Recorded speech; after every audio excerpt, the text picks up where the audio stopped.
podcast Intersection, le rendez-vous des passionnés de technologie et de leur impact sur la société d'aujourd'hui et de demain. Bonjour Jonathan. Salut Simon. Comment tu vas? Super bien, toi? Yes, ça va très bien, très bien.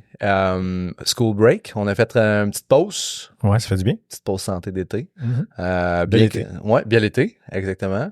Bien qu'on est au premier balbutiement du podcast, la pause était nécessaire pour l'été, puis on repart ça en grand. Là. Ouais, puis c'est normal. Je pense qu'en général, à un moment donné, il faut recharger les batteries, là, puis débrancher une fois de temps en temps, ça fait du bien. Exactement. Ouais. Puis là, on repart ça. Ben là, on a quand même une ligne directrice aujourd'hui qui est super intéressante. Mais on voulait peut-être faire un petit retour, un bref retour sur... Avant, ouais. Ouais, sur un épisode qu'on a fait par le passé, notamment par certains trucs que tu as vu passer dans les nouvelles. Le keyword là-dedans, c'est la détox. On avait parlé de une détoxification, aller se faire une petite détox de technologie. Qu'est-ce que tu as vu passer dans les nouvelles? Pendant cet été, en fait, je pense qu'on s'en est parlé un peu pendant que j'étais en vacances. Parce que je te taquinais pendant que tu étais en vacances, parce que je m'amusais un petit peu sur nos médias sociaux à essayer de faire de quoi. Puis que je voulais pas que tu répondes, puis tu avais répondu. I did. Bref, tout ça pour dire que, évidemment, moi, l'élément, dans le fond, dans la détox qu'on avait discuté qui enflamme mes passions, c'est dans le milieu scolaire. Donc, de voir là, qu'à quelque part, on a annoncé qu'il faut maintenant que les téléphones soient en dehors des écoles. Puis il faut trouver des moyens de le faire puis que ça soit intelligent. Fait que j'ai vu passer, dans le fond, c'est sur Android, dans la prochaine version, je crois, que dans le fond, ils ont développé un produit qui va être natif dans Android, qui s'appelle School Time. Donc, ça va faire partie, je pense, du contrôle parental d'Android. Donc, si évidemment, tu as un enfant, que tu lui fournis ton téléphone et que tu as un contrôle parental d'installer dessus, tu vas avoir la possibilité de mettre des heures et de restreindre, dans le fond, l'accès aux applications en fonction de ce que tu décides par le principe que ton enfant, techniquement, est à l'école et que tu veux pas que l'outil devienne une distraction. Tu vois, là, un lien que je n'avais pas fait avant, mais là, on a acheté une tablette à mon gars, Amazon Tablette. C'est un peu une poursuite de la tablette pour enfants. Dans un contexte où elle reste à la maison, les parents gardent un certain contrôle. Ben là, c'est dans le milieu de l'école. Il y a de la paramétrisation qui existe à même l'appareil pour que tu puisses limiter un peu l'usage là, en milieu scolaire. Okay. Cela dit, je me questionne encore à savoir, est-ce que c'est la bonne approche? Est-ce que c'est juste bien de restreindre plutôt que de trouver une façon d'utiliser l'outil pour restreindre versus conscientiser puis essayer vraiment d'avoir une approche plus, écoute, c'est ouvert, mais je vais te montrer à bien l'utiliser, je vais te montrer où il faut faire attention quand ça débute, quand ça s'arrête. C'est pas évident pour l'essayer avec ma fille. Elle a une tablette actuellement qui est ma tablette. Je lui rappelle d'ailleurs assez souvent. Et actuellement, son utilisation est bonne dans le sens où elle utilise Messenger Kids, elle l'utilise surtout pour rester en contact avec ses amis, proposer de « Hey, êtes-vous disponible? On va jouer dehors. » Ça va, mais rapidement, ça peut comme tomber dans on se met juste à chatter dès qu'on sait pas quoi faire. Puis là, on envoie des messages, les amis répondent pas, mais ça fait 5 minutes qu'on parle tout seul. Là, je fais comme non, mais tu sais, qu'on envoie des messages, on envoie des photos, OK, c'est correct. Mais à un moment donné, tu fais comme attention, là, tu vois, tes amis ne sont pas là. Donc, tu t'envoies un message. Quand tu n'as pas de réponse, à un moment donné, il faut décrocher. Ils sont pas là, puis ils vont te revenir quand ils sont là. On viendra voir plus tard. De pas juste tomber un peu dans la machine puis se laisser happer. Donc, c'est pas évident. C'est pas évident. Puis tu as vu une deuxième nouvelle un peu là, en lien avec l'école. Là, ça m'a scandalisé. Moi, j'arrive tu sais, j'ai des études, en technologie, en programmation, mais j'ai des études pour devenir prof aussi. Fait que tu viens toucher aussi une corde sensible de prof en moi qui a peut-être un point de vue peut-être différent. Mais vas-y, l'autre truc que tu as vu. En fait, c'est sûr que le titre était très axé sur... c'est une école, je crois que c'est dans le coin du Saguenay, qui ont proposé, dans le fond, l'utilisation d'une espèce de pochette pour serrer le téléphone des étudiants je pense que c'est un cégep. Je me trompe, ou peut-être au secondaire. On va le sortir. Je m'en souviens plus. Exact. Tout ça pour dire que je trouvais que sur le premier coup, j'ai fait « Oh mon Dieu, mais ça n'a pas de bon sens. » C'est sûr qu'après, je suis allé lire l'article un petit peu plus en profondeur. Donc, je me tape moi-même sur les doigts parce que j'aurais dû lire l'article en premier et me fier au titre ensuite. Mais n'empêche que je trouve que d'avoir à se rendre à utiliser une pochette pour bloquer l'accès à un téléphone, moi, il y a quelque chose qui sonne wrong. Dans le sens où je me dis, à quelque part, je suis en train de former les adultes de demain. Rendu là, tu sais. On parle pas du primaire, on est au secondaire, on a techniquement des ados, des jeunes adultes. Donc, si la seule façon que j'ai trouvé de les empêcher d'utiliser leur téléphone, c'est de cacher ça dans un objet physique, puis de le mettre en dehors, je sais pas, je me dis qu'il me semble qu'on l'échappe. Mais tu sais, moi, j'avais souvent entendu du concept de la boîte, là. Tu rentres dans la classe, tu mets ça dans une boîte. À la limite, ça me va. T'sais, volontairement, tu arrives, tu mets ton téléphone dans une boîte, c'est correct. Un sac ou une boîte. Mais je sais pas, le principe du sac locké, là, puis que c'est comme si c'était... je sais pas si tu l'as vu aussi. Là. C'est ça, là, peut-être que j'ai pas l'image exactement. Là. Donc, il y a un concept de séparer derrière une porte. C'est pas juste une boîte free, là, une boîte de bananes que la prof a ramassé au maxi, puis on ramasse ça dedans. Non, c'est ça, c'est... Je sais pas, il y a quelque chose qui me dérangeait là-dedans. Ouais. Je trouvais que c'était comme... ça enfantilisait beaucoup l'utilisation de l'appareil, puis le truc. Puis je pense que c'est ça qui me gosse, là. Moi, j'essaye toujours de checker l'opinion des deux bords, tu sais. Puis je me mets dans les shorts des profs. Je me dis, hey, Levi est déjà... Gérer une classe de kids en secondaire 2, secondaire 3, là, ça peut tellement déjà être le dawa et difficile et toute la discipline qui est là, puis les kids peuvent être très, très rough à gérer. Je me dis, hey, si c'est rien qu'un sac ou une boîte, ça prend pour enlever ça, puis ça permet de... Mais je comprends la volonté de... Je suis passé par la même réflexion que toi, puis je vais te poser une question bien simple. Est-ce que tu as déjà eu un Game Boy? Oui. Est-ce que tu l'as déjà amené à l'école? C'est pas une bonne question, je trouve. Est-ce que tu l'as déjà utilisé en classe pendant que ton professeur donnait un enseignement? Non. Bon, c'est ça, mais là, c'est une bonne question. Mais on dirait que les deux appareils sont tellement foncièrement différents dans leur portée. C'est pas les appareils que je cherche à comparer. C'est le principe. Dans le sens où, dans mon temps, puis là, on sonne vieux, OK? Ouais. Mais on se disait, non, des appareils de jeu, tu n'apportes pas ça à l'école. Tu n'as pas le droit. Fait qu'on se rend-tu à ne pas apporter de cellulaire à l'école? Non, mais tu comprends? Il y avait des règles. Fait que si la règle, c'est le téléphone n'entre pas dans la classe, pourquoi est-ce que on dirait que c'est comme s'il y avait l'absence du respect de ce contrôle-là, je trouve. Ouais. Tu comprends? De dire, nous, comme école, ce qu'on a dit, c'est, on n'a pas de problème à ce que dans vos pauses puis dans les corridors, vous soyez sur vos téléphones en dehors des classes.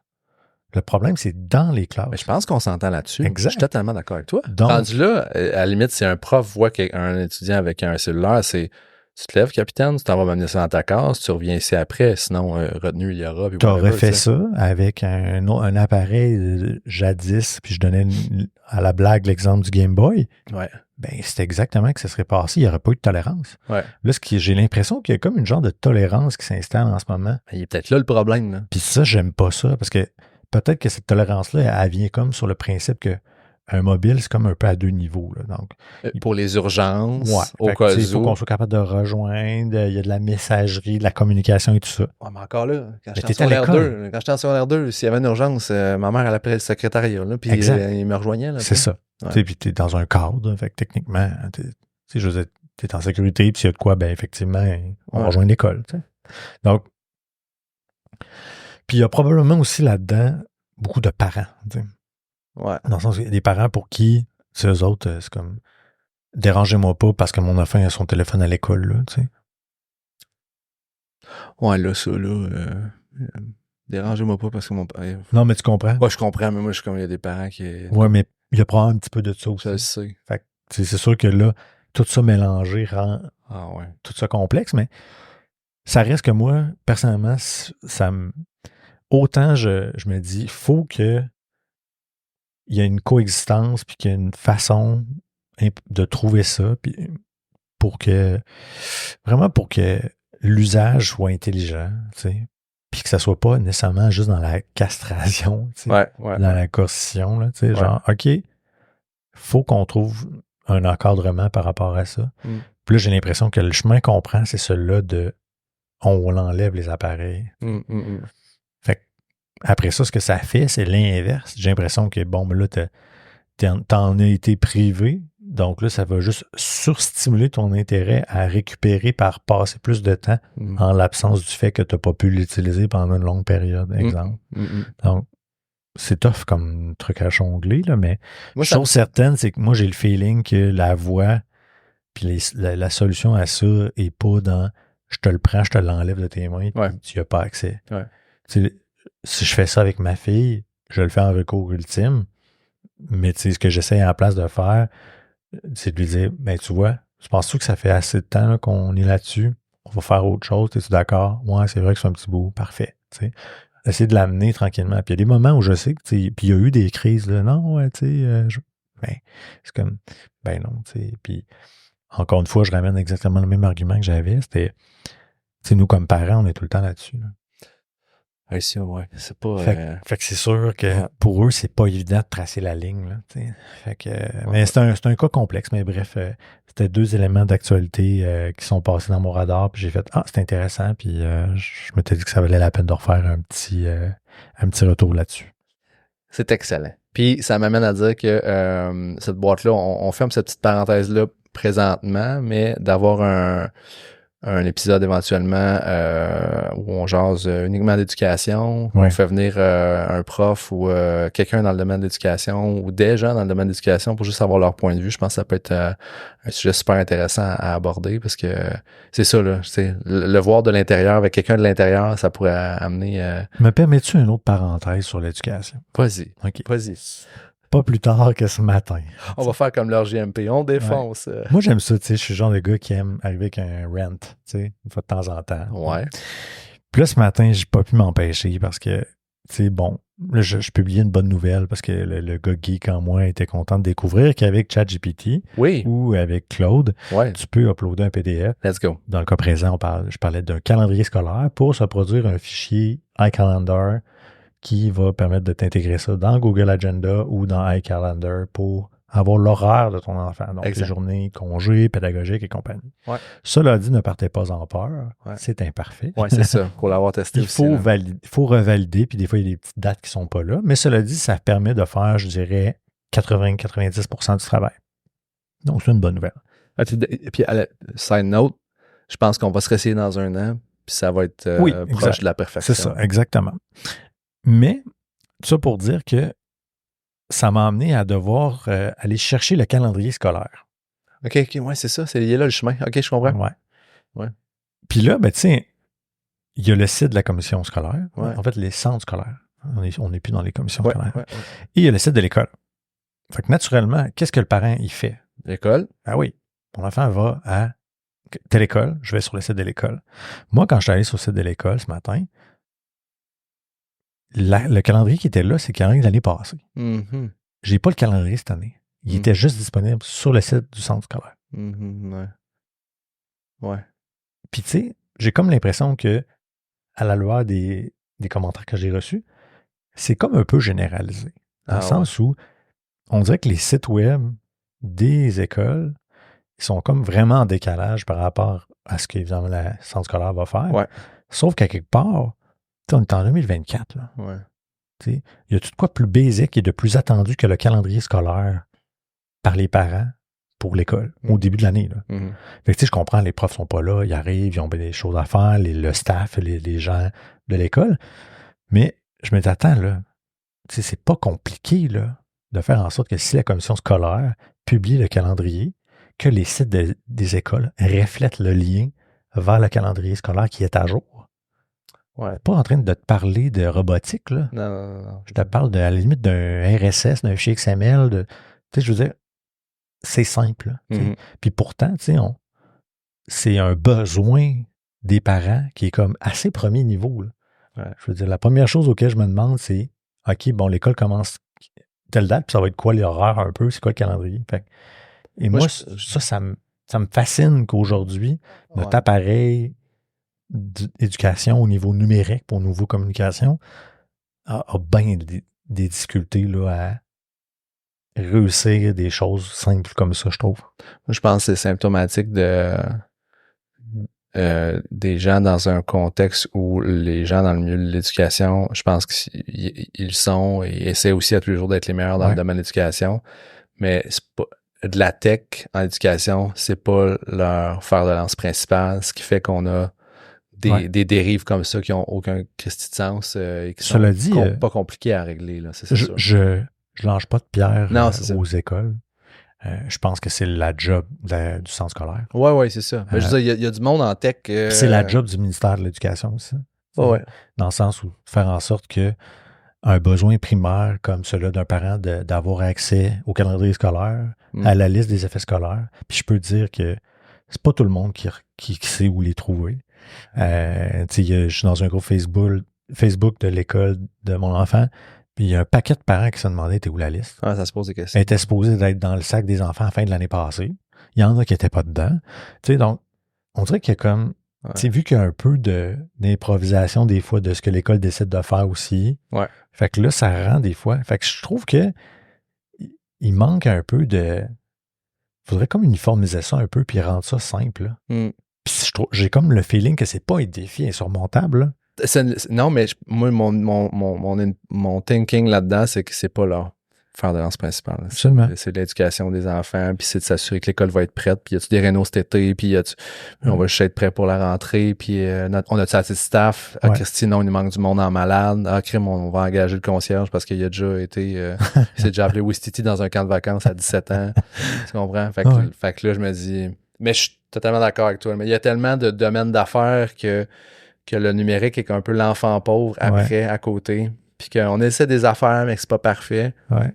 Je pense pour ça qu'on est là, toi puis moi. Je vais expliquer, en tout cas, paver la voie de l'explication des bonnes pratiques, tu sais, je pense. Mais c'est ça. Moi, je pense que dans des petits cas comme ça, c'est ce qui me fâche, c'est que j'ai l'impression que c'est des choses simples, mais quand même relativement importantes. Ouais. Puis comme je te dis, j'extrais le volet éducationnel puis les profs de ça. Ouais. Dans l'idée que c'est des choses attendues. Là. Donc, ça devrait déjà être géré depuis un méchant bout de temps. Absolument. Fait que c'est juste ça que je trouve particulier. Je me dis, voilà, c'était mon rant. Excellent, parfait. Écoute, comme quoi l'éducation envenime les passions, puis faudra revenir sur bien plein de points à l'éducation. Absolument. Cool. Maintenant, de retour à notre programme habituel. Yeah. Fait que là, aujourd'hui, il y a comme une trame de fond qui est la communication. Mm-hmm. Communication un peu en 3 axes. Puis même, on l'a nommé, on a mis un titre quand même. Oui, parce que bon, c'est toujours intéressant d'avoir des titres qui donnent une belle ligne directrice pour présenter les balados. Là. Et merci à ceux qui écoutent. On a eu des commentaires comme quoi les titres étaient évocateurs et intéressants. Et même un ami qui me disait Crime, pensez-vous 8 heures à faire du brainstorm là-dessus? Sinon, généralement, ça porte de même, puis ça a du sens. Aujourd'hui, 3 révolutions majeures de la communication. Ouais. On est dans cette track-là. Ouais. C'est quand même gros. Ouais. Mais, on va vous ramener ça sur des éléments précis de la communication. Ouais. En commençant par... quelque chose que tu as vu aller, puis un concept, une tendance de communication qui est de plus en plus forte. Fait quoi, peut-être... Mais qui n'est pas nouvelle, mais qui n'est pas nécessairement une tendance encore forte ici. Ou du moins, je n'ai pas réussi à nécessairement mettre la main sur des données concrètes. Ouais.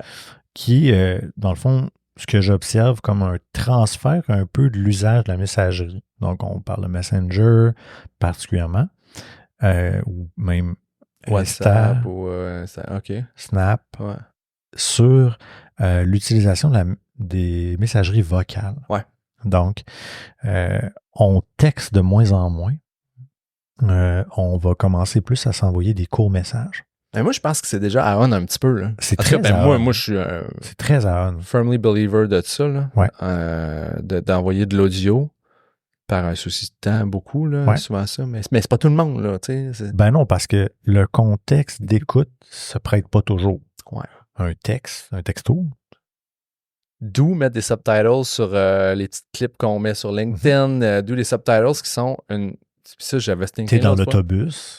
Tu veux pas écouter ça, hein? Parce que si tu es dans l'autobus, tu mets des écouteurs.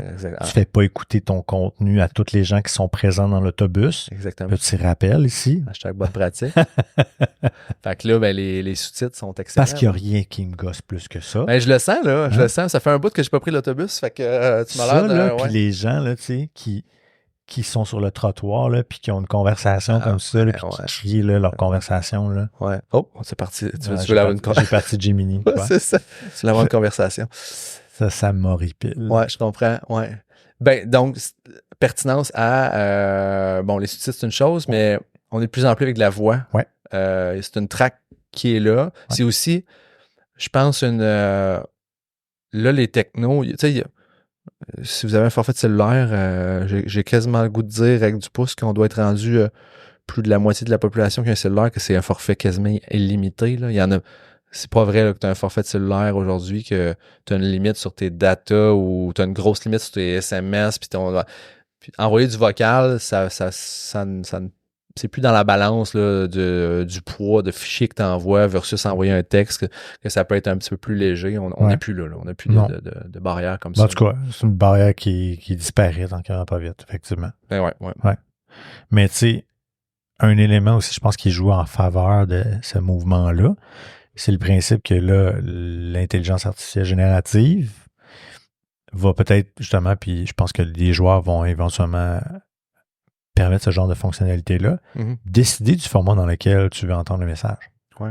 Donc, moi, je peux décider que j'écoute le message de mon ami Charlie, mais que Charlie, il me fait des trop longs messages, puis j'ai pas envie de l'écouter du début à la fin, je vais le transformer en texte et je vais le lire. Shout-out à Réverbère. Ouais. Salut Charlie. J'apprécie toujours quand tu m'envoies tes messages audio, même s'ils sont un petit peu longs, mais ta voix chantante est délicieuse. On a tous un Charlie. Voilà. On a tous un Charlie. Puis c'est comme si c'était une conversation complète en un seul message. Là. Ben oui. Mais c'est quand même ça, dans le sens où ça sera pas difficile d'appuyer tout simplement sur un bouton de « mets-moi sans texte », puis je vais être capable tout simplement de le lire. Ouais. Puis si ça me tente de l'écouter, ben je peux l'écouter aussi, puis je vais avoir une voix, puis je vais pouvoir le contrôler. Donc, exactement. Je pense que on est là. Il y a plus vraiment de barrière sur ça. Là. Les outils le font probablement déjà. Il n'y a juste pas les fonctionnalités actives peut-être pour nous permettre de le faire. Ouais. Mais assurément, on s'approche de ça. Puis je pense que ça va devenir un genre de point de rupture probablement sur le principe que de plus en plus de gens vont vraiment systématiquement ou presque lorsqu'ils ont la chance d'utiliser la voix, parce que c'est beaucoup plus naturel comme façon de faire. Puis là, je vais pousser parce que là, on s'enligne pour enregistrer 2 podcasts un après l'autre. Puis, oui? OK. Puis, un des sujets qui va venir après, mais bref, je m'auto-tease là-dessus, c'est que c'est rendu simple et facile de uploader 15 secondes de ta voix pour qu'un AI puisse parler comme Joe. Oui, c'est facile. Qu'un AI puisse parler comme Simon. Ouais. Fait qu'on pourrait même penser, puis je sais pas si c'était ça que tu voulais dire, mais aussi, il y a cette tangente-là, c'est que je pourrais écrire un message, puis la personne de l'autre bord, j'écris un message texte, la personne de l'autre bord décide qu'elle le veut en audio ou à le lire. Ouais. Et si elle dit à l'audio, ben c'est un AI qui génère le message avec ma voix de synthèse à moi. Ça pourrait être exactement ça. Sans même que moi, je décide de t'envoyer un message vocal. L'autre veut des messages vocaux. Il décide d'avoir un message vocal avec ma voix qui est... T'as effectivement un excellent point. Effectivement. Fait que ça pourrait fonctionner dans les deux sens. Qui est un peu une espèce d'extension de Messenger. Là, moi, je suis de moins en moins un Facebook guy, puis je pense que c'est en pente descendante, mais Facebook demandait de faire ta propre avatar. Fait que là, à un moment donné, j'ai fait mon avatar avec ma petite casquette, puis j'ai essayé de faire une face qui me ressemblait pour faire des emojis de mon avatar. Fait qu'au lieu de faire ça de même, ben là, ça allait être mon emoji qui allait le faire. Ben là, un peu dans cette veine-là, c'est on va auto-générer ma voix pour mes messages. Puis, voilà. Effectivement, c'est un excellent point. Je n'avais pas pensé de le voir de cet angle-là, mais je trouve que c'est tout aussi pertinent puis tout aussi possible et accessible aujourd'hui. Là. Exactement. Puis, dans les petites recherches que j'ai faites, il y a des cultures dans le monde qui déjà... eux, c'est la voix déjà dans les messageries comme WeChat. Je pense que c'est au Cambodge que j'avais trouvé une petite étude qui démontrait là, que depuis 2021, déjà, la voix surpassait les messages textes. Donc, il y a des endroits que, naturellement, ils ont déjà emboîté le pas dans les usages là-dessus. Ici, je pense qu'on est plus dans un mouvement. C'est-à-dire qu'on a été probablement très, très axé sur la messagerie texte. Puis là, tranquillement, pas vite, il y a une conversion qui se fait. Puis qui est très multigénérationnelle, là, dans le sens où autant des jeunes que des gens plus âgés trouvent ça beaucoup plus facile aussi de juste appuyer sur un bouton, de s'enregistrer à voix, puis d'arrêter, versus écrire. Puis l'autre avantage, ben, il y a un côté très universel à ça, dans le sens où après ça, ben, on ajoute la langue là-dedans. Là. Absolument. On peut traduire. Absolument. Ouais, là, tu vois, mettons que tu prends mon exemple de tantôt, là, toi, tu décides, le message texte que je t'ai envoyé en mots, tu décides de l'écouter en voix, puis somehow, t'es mon ami Jonathan qui jase en mandarin, toi, fait que toi, tu vas juste comme entendre ma voix en mandarin. Ce qui est, actually, tout est là en ce moment pour le faire. Là. Absolument. Vraiment, tout est là. Tout. Donc là, on vient comme complètement d'éliminer une barrière incroyable. On est en train de parler avec les gens, peu importe la langue, on est capable de les entendre. Donc, je pense qu'il y a quelque chose de vraiment très intéressant de ce côté-là. Puis même, avant que toutes ces technologies-là, le cellulaire, le message texte existent, c'était le téléphone. Fait que le téléphone. Puis à un certain point, je trouve que le téléphone, je vais dire en anglais, là, ça convey le message vraiment fidèlement. Ben, la voix. Mon point est que comprendre ton émotion, ton intonation avec un message texte, pas tant. Exact. Oui, des emojis, oui, des exclamations ici et là, mais pas tant que ta voix for real qui va me le dire. Fait que je veux dire, c'est juste une espèce de in-between. C'est être capable de délivrer un message qui va être très, très fidèle à ce que ça va être ta voix. Mais encore là, on est dans je décide le moment où je envoie et je décide le moment où je réceptionne le message. On est à la Netflix aussi. Quand est-ce que je veux me clencher les 10 épisodes de cette saison-là de Stranger Things? Ben, c'est à ce moment-là que je déclenche tout le temps. Donc, on laisse le libre choix du format puis du quand. Tu sais, dans le fond, c'est un peu drôle quand on regarde ça parce que, tu sais, à quelque part, à un moment donné, le téléphone, c'est ça, c'était le côté voix synchrone. On s'appelle, on est à quelques secondes de délai près, en train d'échanger. Ouais. Puis là, avec ce qu'on parle, on y va sur un modèle voix asynchrone. Mm-hmm. C'est ça l'élément distinctif. Fait qu'on est on est passé de voix synchrone à non arc. On veut pas se parler. On veut juste se texter. Puis... OK, on se texte. Puis ce qui est drôle, c'est que dans le texte, là, il y a comme une nécessité là, que faut qu'on sente que c'est là, c'est live, là, tu sais. Ouais. Que si la personne ne te répond pas, t'as l'impression qu'elle te ghost, là, tu sais. Mm-hmm. Mm-hmm. Donc, là, on dirait que, étrangement, cet aspect qui était comme volontaire sur l'intensité de pouvoir se parler live là, on la voulait pas par la voix, mais on se l'est ramené par le texte. Exactement. Puis là, ben, étrangement, on est en train de quitter le texte pour aller vers la voix asynchrone. C'est fou. C'est fou. Fait que c'est comme si on revenait à la voix, mais avec le seul principe que c'est en décalé potentiellement. Exactement. Quand même assez drôle comme si on peut regarder convergence-divergence, disons. Là. Les tendances on s'éloigne, on se rapproche. Là. Exact. Très cool.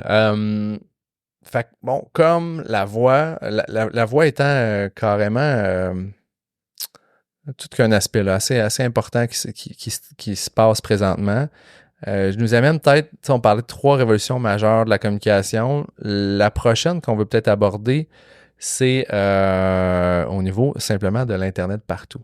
Ouais. D'être capable de communiquer avec autrui, accéder à communiquer et les gens peuvent accéder à cette communication-là, mais maintenant, de partout.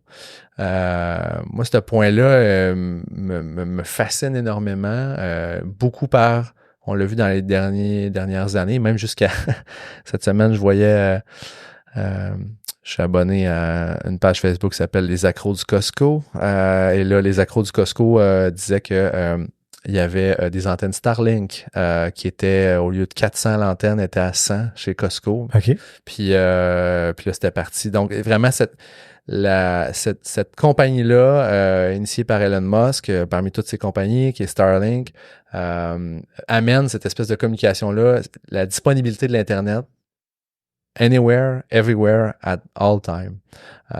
Donc, c'est en soi une petite révolution parce que là, on se rappelle, c'est tout l'Internet tel qu'on le connaît aujourd'hui permet de transporter de la communication, transporter des messages partout.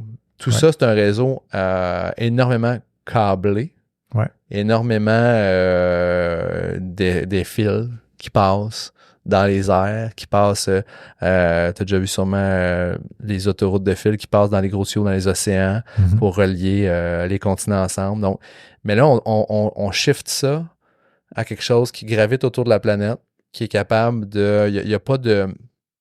Il n'y a pas de barrière. Il y a certaines barrières potentiellement, mais beaucoup moins. Il y a toujours un ou des satellites qui sont là pour te délivrer de l'Internet, au même titre qu'un GPS, que peu importe où tu vas être sur la planète, tu vas être capable de pogner, je pense, c'est trois satellites pour te trianguler, pour avoir ta position. Fait que cette petite révolution-là de communication-là me faisait beaucoup capoter. Toi, as-tu essayé l'Internet de Starlink? Non, j'ai jamais essayé. Non? C'est sûr que ça m'intrigue. Ouais. Je sais que j'ai des amis qui l'ont utilisé, qui l'utilisent. Là. Ils ont des chalets un petit peu plus en zone reculée, mettons, pour avoir accès à un câbleau, quelque chose comme ça. Ouais. Mais bon, moi, je suis comme mitigé. Vas-y. Dans le sens où... on a déjà beaucoup d'infra, mettons, si je pense à la 5G, qui est quand même très efficace déjà en termes de vitesse. T'sais, on sait qu'il y a la 6G qui va arriver, puis qui techniquement, encore une fois, est supposée être hautement supérieure à ce qu'on connaît. Fait que, c'est sûr que la 6G, par exemple, même si elle est plus rapide, elle n'arrive pas nécessairement avec « Ah tiens, on a accès à plus de réseaux ». Ça reste que ça repose sur des antennes. Ouais, puis à chaque fois que il arrive, en tout cas, il faudrait que j'étudie un peu plus, mais quand il arrive avec la 5G, ben, on déploie des nouvelles antennes. Fait que là, la 6G, ben, on déploie un nouveau réseau qui peut pas nécessairement être sur celui qui était précédent. Mais... Fait que, tu sais, il y a quelque chose là-dedans que, oui, je me dis, je trouve intéressant, puis je pense que, tu sais, à la limite, à un moment donné, quand je réfléchissais à ça, je me dis, je pense que les réseaux non filaires à la 5G, 6G pourraient devenir ce qui va remplacer les câbleaux qu'on utilise. Donc, tu sais, j'ai un exemple, je suis chez Bell Fibre, par exemple. Ben, peut-être que demain, je vais être chez Bell encore, mais qu'ils vont juste me fournir l'appareil. Puis je pense que c'est possible, puis on l'utilise plus en mode relais, redondance. Ouais. Juste un appareil qui va me permettre d'aller ramasser, dans le fond, un signal de qualité sur le 5G, puis de donner l'Internet à mes appareils dans la maison. Tu vois, tu as un excellent point qui est... Ouais, j'avais peut-être déjà même surfé avec cette idée-là, comme quoi, tu sais, là, tu veux de l'Internet présentement. Bon, les gros de ce monde au Québec, c'est Vidéotron puis Bell. Ouais. Ils t'amènent un fil à ta maison. Ouais. Mais là, tout ce que tu dis, c'est peut-être qu'éventuellement... Il n'y aura pas besoin de ce fil-là. Fait que la concentration du déploiement va se faire sur les antennes. En même temps, les antennes, on l'a vu là, quand le 5G est arrivé, il y a eu une levée de bouclier sur l'impact des radiations et tout ça.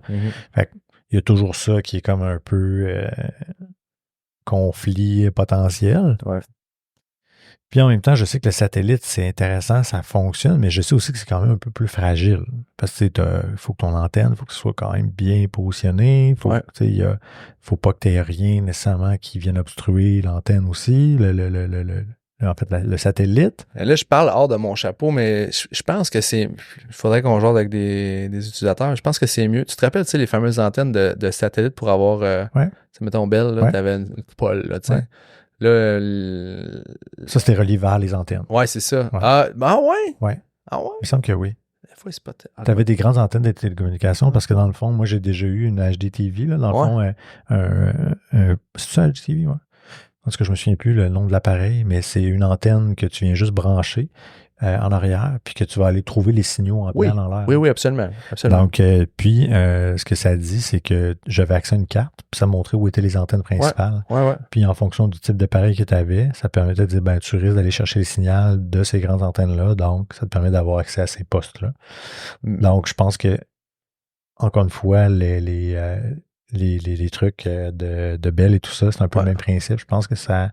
Je sais pas. Il faudrait checker. Dans ma tête à moi, ça spinait vers un satellite. Mais écoute, il faudra faire nos recherches. J'ai pas fait mes recherches là-dessus, mais je me rappelle que, tu sais... Moi, j'ai l'impression que ça spinait plus vers, oui, dans le ciel, vers un sens, mais dans l'optique d'aller chercher un signal. Ah, peut-être. T'as peut-être raison. Je pense pas que c'était axé sur les satellites. Ouais. Proprement dit. Répondez-nous en commentaire. Je sais pas. Je sais pas. Écoute, c'était une vieille tech que j'ai aucune idée. Mais on n'était pas à l'abri. Mon point est que tu n'étais pas à l'abri de genre une tempête de neige où il mouille ou fait pas beau. Parce qu'on avait cette discussion-là au départ, puis on dit ben tu sais, c'est cool parce que justement, tu sais, les changements climatiques amènent un lot de défis. Ouais. Que potentiellement, tu sais, nos infrastructures de télécom sont à risque. Mettons, là, les feux de forêt, là, au BC, là. Exact. Mettons, ça rase des milliers d'hectares, des millions d'hectares, puis là, t'as plus d'antenne nulle part, là. L'avantage du satellite, c'est que tu vas garder le contact. Ouais. Mais en même temps, ce que je disais, c'est qu'exemple, dans les 5 dernières années, il y a les tempêtes solaires. Ouais, là, parle-moi de ça. Tu Ben me mènes dans une portion qui est... Ben, on en a entendu parler. Tu sais, c'est quelque chose, c'est un phénomène qu'on entendait très peu parler. Ouais. Mais à un moment donné, même ça sortait dans les médias populaires, là, les médias qu'on entend tout le monde à la maison, comme quoi, hey, il y a une éruption solaire majeure, puis ça se peut que ça ait un impact sur les télécommunications. Crazy. Donc, tu sais, je pense pas que ça va diminuer. Je pense qu'elle va peut-être plus s'amplifier encore. Ouais. Fait que ça, potentiellement, c'est un enjeu sur les satellites. Faut que je lise là-dessus, là. Ouais. Les tempêtes solaires, là. Fait que tu sais, c'est pas tant une solution à l'abri des changements climatiques, je pense. Ouais. Ça fait partie, c'est une partie de la solution, dans le sens où, comme tu le dis, sur l'aspect croûte terrestre, si on peut dire. Ouais.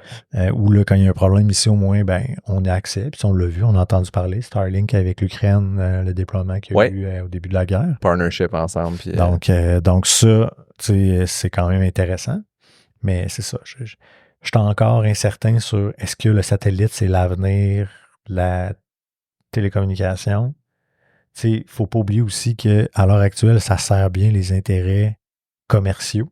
Ouais. Parce que c'est quand même complexe. Là, là, on se ramasse avec quoi? 4, 5, 6, 7, 8, 10 compagnies qu'il faut qu'ils déploient une série de satellites. Ouais. À un moment donné, je veux dire, la Terre, à un moment donné, va être bourrée, puis elle l'est déjà. Hey, en désintox, j'aime beaucoup aller dans le bois, là, puis depuis les 10 dernières années, jusqu'à tout récemment, tu regardes le ciel dans un ciel étoilé dans une zone loin de la ville, puis t'envoies à toutes les minutes des satellites qui se promènent autour, là. C'est capoté. Là. C'est ça.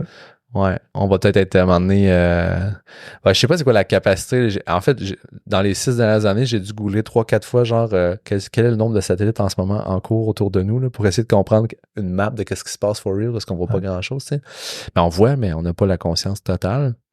Je pense que, tu sais, le point bénéfique majeur de ça, c'est si tu as besoin d'accès à du réseau dans une zone où il n'y a rien. Ouais, ça, je te le donne, effectivement. Je pense que c'est indéniable. Là. Effectivement, c'est vraiment l'idéal. Là. C'est sûr que le satellite, là, comme tu l'as dit, là, on peut se trianguler rapidement, puis on a accès, puis étant donné qu'il y en a beaucoup, ben, on est beaucoup plus repérable. Là. À du gros débit quand même, là, de façon intéressante. Là, fait que c'est intéressant. Là. Mais tu sais, moi, j'aime des petites techs, là, comme le lo-fi, par exemple. Ouais. On parlait du cellulaire l'autre fois, le téléphone dumb phone, ce genre de choses, des affaires très, très simples. Des trucs comme ça, je me dis, assurément, puis c'est pas quelque chose sur lequel j'ai poussé mes recherches, mais il y a probablement des percées majeures qui existent sur des façons de communiquer in the air, là, qui sont plus simples encore que ce qu'on connaît avec les hertz et tout ça. Ouais, j'aime ça si tu m'amènes. Là. Puis qu'éventuellement, peut-être que justement, on va pouvoir penser commercialiser puis aller plus loin dans ces techs-là. Parce que j'ai comme le feeling qu'il y a encore de la place à l'amélioration à cause de tout ce qu'on a dit. Là. Parce que le satellite, c'est pas parfait. Parce que le 5G ou la 6G, ça l'est pas non plus. That's right. Parce que les antennes, c'est compliqué. On n'a peut-être pas vu le bout des antennes hertziennes version 48 là, qu'on n'a pas vu encore. À continuer de dire hey, je veux révolutionner quelque chose, je pense qu'il y a encore de la place là-dedans. Parce que toutes les solutions qu'on connaît, ils ont encore des problèmes. Ça, c'est la capsule sci-fi du futur. Mais oui, tu as raison. On n'est pas à l'abri que dans plusieurs années d'ici, on découvre un mode de communication terrestre avec des antennes, mais genre avec des technologies qu'on n'est même pas capable d'anticiper présentement, qui vont permettre de transporter plus de data que jamais, puis ils n'auront pas la complexité d'être dans l'espace. C'est compliqué, hein, s'il vous plaît. Là. Ouais. En tout cas, sci-fi. À suivre. Puis dans les points intéressants aussi, dans les recherches là-dedans, moi, ce qui m'avait frappé, c'est que là, on entend beaucoup parler de Starlink, mais, puis là, je sors mes notes. Oui, il y a deux autres joueurs majeurs là aussi. Là. Exactement, dans les joueurs majeurs. Il y a Jeff Bezos avec Kuiper. Ouais, Kuiper, ouais, mais en fait, tu sais, mettons qu'on prend Starlink avec Space, c'est pas Space, c'est Starlink. Starlink avec Elon Musk. Ouais, mais j'ai marqué SpaceX, mais c'est pas SpaceX qui est derrière Starlink. SpaceX, c'est plus les notes, c'est ça. Ouais. Mes notes, vous voyez, ChatGPT peut halluciner. Là. Il a halluciné ici, là, c'est pas moi. Fait que Starlink, satellite en orbite présentement, 4000 plus. L'objectif, c'est entre de 12 000 à 42 000 satellites, OK? Ça en fait de la bébelle dans l'air, là. Couverture mondiale, 60 pays et plus. La vitesse, 50 à 100 megs par seconde, mais veut rendre jusqu'à 300. Une très bonne latence. Là, présentement, il y a 2 millions d'utilisateurs. Les coûts sont quand même correct, là, tu sais, c'est 600$ pour l'équipement, à moins que tu es sur les accros du Costco, tu le pognes à 100$, mais ça, je suis pas sûr que c'est vrai, en tout cas à suivre, et 110$ par mois. Fait que, tu sais, legit quand même. C'est cher. Ben, c'est cher, oui, mais quand tu penses à la valeur ajoutée, je te donne un exemple, je suis une formation présentement, puis le gars, il est souvent en Afrique. Ouais. Puis il est remote, là. Puis il donne la formation, on est 1300 sur un Zoom, puis il est dans la savane et il n'y a rien.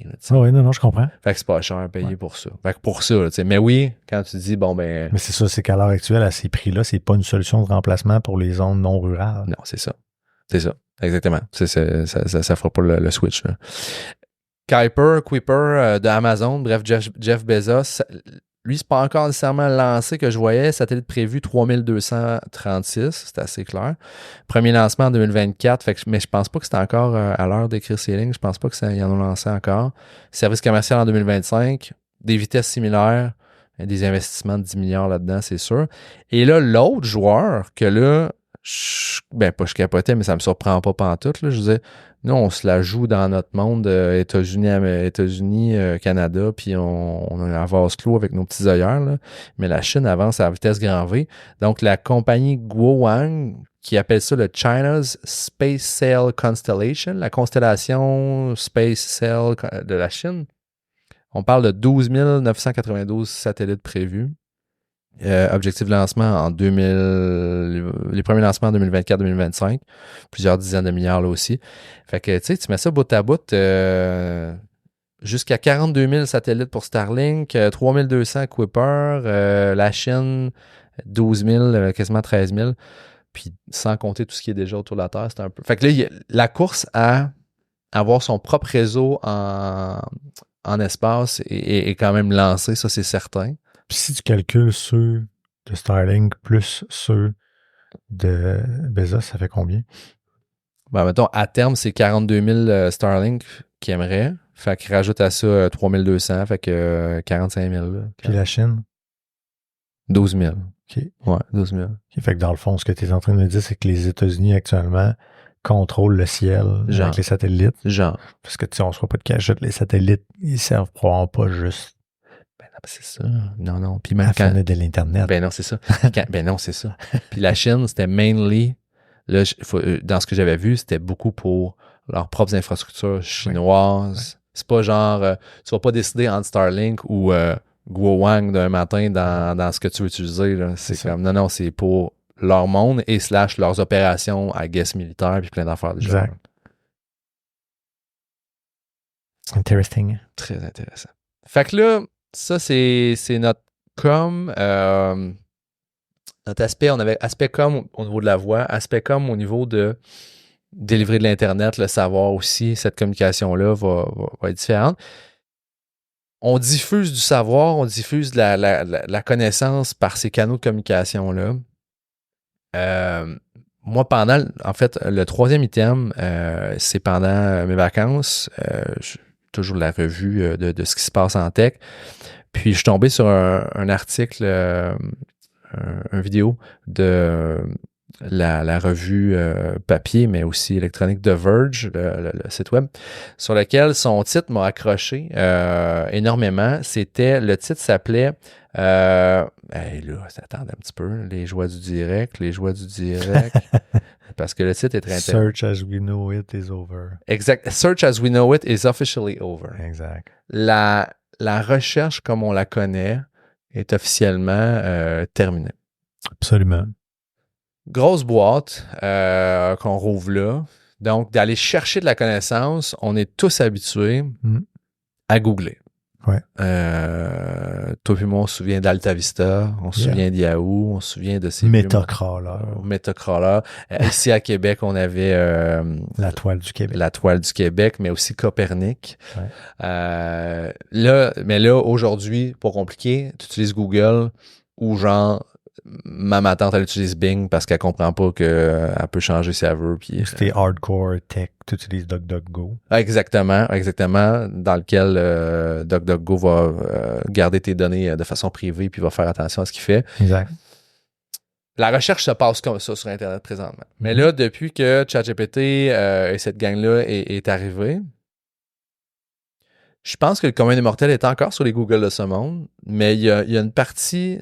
Il y a une bonne partie de early adopters qui est en train de shifter son mode de recherche, qui est en train de shifter le fait que la page d'ouverture de son navigateur, c'est plus nécessairement Google, c'est ChatGPT ou Claude ou tu sais, toute la panoplie qui est là, Copilot et tout ça. C'est ça qui est hot parce que l'intro que tu as faite est excellente. Vas-y. Parce que quelque part, c'est comme si on revenait à l'époque des browsers. Là. Pas des browsers, mais des moteurs de recherche. Tu sais, à un moment donné, il y a eu plein de moteurs de recherche, puis Google est arrivé et a fait ça. Ouais. Il a tout avalé tout le monde, ouais. Puis c'est devenu genre le monopole de la recherche. Ouais. Puis là, soudainement, alors que personne se disait hey, personne va battre Google un jour là-dessus, ouais. Paf! Là, on parle de Search GPT, ouais. On parle de Claude, on parle d'un paquet d'outils AI qui, là, soudainement, ont une chance d'aller monopoliser le monde de la recherche. Ouais. C'est quand même hot, là. C'est hot. C'est pas une petite révolution, c'est quand même une grosse révolution, puis c'est en train de brasser les colonnes du temple d'un joueur comme Google. Là. Un behemoth, là. Exact. Qui est là. Puis, il y a bien du monde, puis dans la vidéo qu'on vous mettra en show notes, là, il y a bien du monde aussi qui chiale encore beaucoup sur les méthodes actuelles de recherche de Google. Hey, comment ils trouvent le... Tu sais, les résultats que tu as, on n'est plus à l'ère d'il y a 10 ans où c'était très virgin, ça allait bien, tu avais la vérité un peu sur... Là, c'est extrêmement influencé par le contenu que tu vas mettre. C'est une guerre assez incroyable. Il y a aussi des paid media qui vont aller se placer là. C'est rendu le Far West, trouver Totalement. Ce que tu recherches. Puis tu sais, je lisais quelque chose qui est très d'actualité. Je sais pas si tu connais l'entrepreneur Julien Brault. Hard Bacon. Ouais. Donc, qui a annoncé il y a quelques jours, quelques semaines, qui mettait la clé dans Hard Bacon, qui avait remercié son dernier employé. Ouais. Pourquoi? Parce que, dans le fond, son trafic de Google, qui était représenté, je ne sais pas trop quel pourcent, tu m'excuseras, Julien, avait chuté au point où lui, il n'était plus capable de faire rouler son entreprise parce que son modèle d'affaires était basé sur amener du trafic. Ouais. Ça a pris, je pense, 9 mois, je crois, avant que Google corrige ce qui était clairement un problème avec des mises à jour qu'ils ont fait dans leur algorithme. Mm-hmm. Donc, là, t'imagines, ils ont fait la correction. Puis lui, alors que ça fait à peine quelques jours, je pense que c'était même 72 heures après qu'il annonce que salut, nous, c'est terminé, ben le correctif est apporté, puis il y a des gens qui commencent à récupérer leur trafic. Ah ouais. Qu'ils avaient perdu. Wow. Et que là, c'est pas une petite affaire, là. Non. Puis, justement, encore, je sais pas plus tard qu'aujourd'hui, ou je pense que c'est hier, Julien partageait quelqu'un d'autre, parce qu'à l'échelle mondiale, Julien n'est pas le seul à avoir vécu ça avec Hard Bacon, il y en a d'autres qui l'ont vécu. Ouais. Puis même, il y a quelqu'un, je connaissais pas le lien direct de cette personne-là, mais il donnait une histoire par rapport à MySpace, en disant que MySpace avait un peu vécu la même affaire. Okay. Que quand Google est arrivé, dans le fond, en étant un peu le joueur prioritaire dans la recherche, ont vu un peu que MySpace était aussi un joueur d'importance sur le divertissement, sur la musique, etc. Eux, ils ont lancé YouTube. Donc, inévitablement, MySpace est comme étrangement retrouvé moins bien positionné au profit de YouTube. Donc, ça a plombé le trafic de MySpace. Donc, tu sais, là, tu commences à gratter. Là. Et tu vois, cette semaine, je lisais que y a des places comme Reddit. Reddit, qui est une voûte à contenu. Ouais. Une voûte à questions, à réponses, à discussion, il y a du contenu searchable, cherchable. Donc, et là, il y a des accords passés ou qui vont essayer de passer pour que Reddit va donner accès à Google, mais selon du cash payé pour, tu comprends? Donc, il y a des grands de ce monde, la plateforme de questions Quora, Quora, qui est une autre plateforme de questions-réponses, avec du contenu échelonné sur un historique de 12-15 ans, dans un vase clos privé, ben, ils vont maintenant c'est une game d'argent aussi, ils vont établir des relations partenariales pour permettre à Google de donner dans ses résultats de recherche des résultats de Reddit qui auraient la réponse de quelqu'un qui cherche quelque chose. Et là, ça vient comme vraiment, ça devient une game de cash, là, mais on aura compris que Google est une game de cash anyway depuis plusieurs années, mais là, ça devient un peu, ça s'étend là, à d'autres sites que juste Google. Là. Moi, je pense que le party est fini. Oui, c'est ça. Honnêtement, là. Mais c'est bon, c'est bon. Oui. C'est bon. La jeunesse arrive, le party est fini, les chums. Là, non, mais c'est vrai. Tu regardes ça. Je veux dire, l'Internet est broken. Là. Ouais.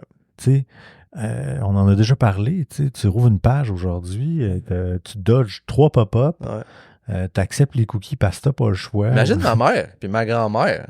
Tu as un pop-up d'infolette, un pop-up du chatbot qui dit salut. Tu défriches tout ça, puis à un moment donné, tu arrives à ton contenu, tu as 4 pubs autour, tu as un pop-up si tu as activé ton ad blocker qui dit de l'enlever pour whitelister. Ça marche pas. Ça marche pas. On l'a échappé, là. Puis là, regarde ça à l'inverse. Je préparais l'épisode aujourd'hui, hier. Je balance des idées sur ChatGPT. Ouais. Il me donne des sources. Je pose une question, il me donne une réponse. Ouais. Il me donne pas 15 pages de réponses avec des pop-up, des ads, puis non, il me donne là-bas. Fait le party est fini. There are new kids in town. Il y a des nouveaux joueurs dans la ville, puis ça vient vraiment shaker la baraque. Là. Je pense que l'interface de contenu, comme on la connaît pour avoir accès à de l'information sur Internet, est en train de mourir lentement. Mm-hmm. Ça a déjà amorcé. Puis là, je pense que tout ça est en train d'accélérer ça. Ouais. Mais clairement, moi, je vois pas d'autre issue. Là. Je vois pas comment on peut retransformer l'Internet de l'interface et du contenu navigable vers quelque chose d'autre que ce qui est en train de se passer avec des Search GPT, des Claude AI, des compagnies comme ça. Je pense qu'on s'en va vers ça. Pour moi, c'est inévitable. Puis ce que là, on l'a nommé, Search GPT, dans le fond, là, je parle de ChatGPT, je peux chatter avec ça, mais ils ont sorti une espèce de preuve de concept / démo / claque sa gueule à Google au passage pour dire exactement. Puis là, c'est bêta, je pense que c'était 10 000 users pour l'instant. Oui, c'est plein. Mais ça s'en vient, là. Fait que SearchGPT, c'est un Google, mais c'est ChatGPT. Puis là, ils vont tous arriver avec des sources comme ça. Là. Puis tu sais, moi, ce que j'aime peut-être là-dedans, c'est que je n'haïs pas le principe que c'est abonnement. Tu sais, je veux dire, oui, il peut en avoir peut-être une version gratuite, mais le principe qu'après, le modèle de rémunération d'un joueur comme ChatGPT ou OpenAI, ça soit basé sur un abonnement. Ben, OK. Et non pas sur un modèle publicitaire. Oui, c'est ça. Ouais. Comme là, tu vois, cette semaine, je révisais les abonnements qu'on a à plein d'affaires de TV et tout ça avec ma blonde. Puis je dis, là, tu sais, on pourrait essayer peut-être Netflix avec la pub. Tu sais, j'ai vu que c'est 6$ par mois. Puis là, au lieu de là, ça me coûte 21$. Là, mais force est d'admettre que la réponse a été, ouais, non, ça me tente pas d'avoir de la pub. Puis, tu sais, fait qu'il y a une place pour payer. Puis à quelque part, c'est tellement rendu le dawa présentement avec tout ce qu'on a mis là, la pub, tous les cossins qui est là, les résultats qui sont pas... Tu sais, j'ai pas le savoir que je veux, la réponse que je veux rapidement. C'est abordable, puis... fait que... Ouais. Mais là, attends, ça amène un monde où... Imagine, là, baguette magique, on est dans 10 ans, là. Puis 80% de la population paye un frais de 2$ par mois pour accéder à un engin de recherche de qualité, genre. Mm-hmm. Ouais, ça se gère, je pense. Qu'est-ce qui dit que ça ne fera pas partie d'un package plus global, là, t'sais. Déjà, Google sont wise, ils ont déjà pensé à ça. Ouais. Ils ont Google One qui te permet d'avoir du stockage. Ouais. Dans le fond, c'était comme un peu... tout ça est relié à ce Workspace, Google One, qui est comme le volet Dropbox, si on peut, sur les stéroïdes. Puis, ils ont un package qui inclut Gemini Advance. Ouais. dont je suis un des abonnés. Ouais, OK. Parce que c'était tellement alléchant comme offre que, fait qu'à travers ça, les autres, ils ont rajouté une bonification. Fait que ils donnent un espace de stockage, ils donnent accès à Gemini. Fait que, tu as un abonnement, boum, tu as accès à ça soudainement. Il est là. Fait que tu vois que, il y a un mouvement qui est en train de se faire là-dessus, là. Puis, comme tu le dis, c'est-à-dire, tu le demandes aujourd'hui à ChatGPT, tu vas avoir le résultat, la réponse, les sources, si tu as besoin de les consulter. Il faut, en fait. Ouais. Mais, je veux dire, on l'a éliminé, là, la pub, là. Ouais. Fait que, c'est particulier. Là où on extrapole, puis ça a sûrement déjà été fait par d'autres tech reviewers, mais il pourrait y avoir un ChatGPT payant, puis un ChatGPT avec de la pub. Et là, la pub serait quoi? Injectée dans le texte à quelque part? Non. Peut-être pas des banners autour? Non. Non, je pense qu'ils savent qu'il faut pas aller là. Non, ça serait dégueu. Non. Là. Ça serait pas cool, là. Je pense pas. Ouais. On a-tu perdu toute notre caméra? Je sais pas. Ben écoute, c'est drôle ce qui se passe, hein? Les joies du direct, on a comme deux caméras qui ont lâché. Hey, c'est la vie. De toute façon, on était à 55 minutes 20. C'était un bon épisode quand même. Ça se peut qu'il y ait un bout de juste sonore à la fin. Ouais. Puis le sonore est là quand même. Je pense que tout fonctionne. OK. Puis ça m'a un peu perturbé ce truc-là. Mais c'est correct. Ouais. Ben, c'est ça. Fait que c'était la communication. It's a wrap.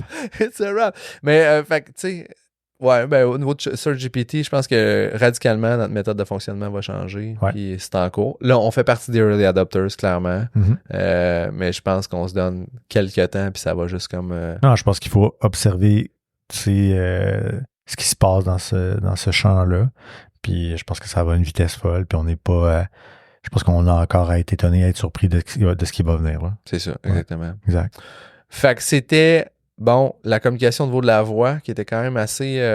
qui est quelque chose qui take over de plus en plus. Grosse tendance, gros mouvement, qui est logique avec, encore une fois, un paquet de choses qui ramènent tout ça, encore une fois, l'AI beaucoup aussi. Ouais, vraiment. Mais qui fait du sens. On dirait qu'à chaque fois qu'on part un podcast, je me dis comment on va pouvoir faire pour éviter de parler d'AI ou de... Mais ça fait partie inhérente de tout ce qui est tech, là. Absolument. Puis, l'Internet partout, je veux dire, quelque part. J'ai hâte de voir où ça va nous mener. Belchir à savoir, est-ce qu'on a peut-être une technologie terrestre qui va être plus forte et plus big dans le futur? Oui, exact. En tout cas, je pense qu'il y a encore beaucoup de développement à venir là-dedans. Là. Oui, exactement. Puis, la recherche, moi, j'ai hâte de voir dans 1 an ou dans 2 ans à quel point Google va avoir mangé ses bas puis les autres vont avoir pris des parts de marché. Ça va être... stay tuned pour voir ce qui va se passer là-dessus. Merci, Joe. Hey, merci, Simon. Yes, bonne semaine. Yes.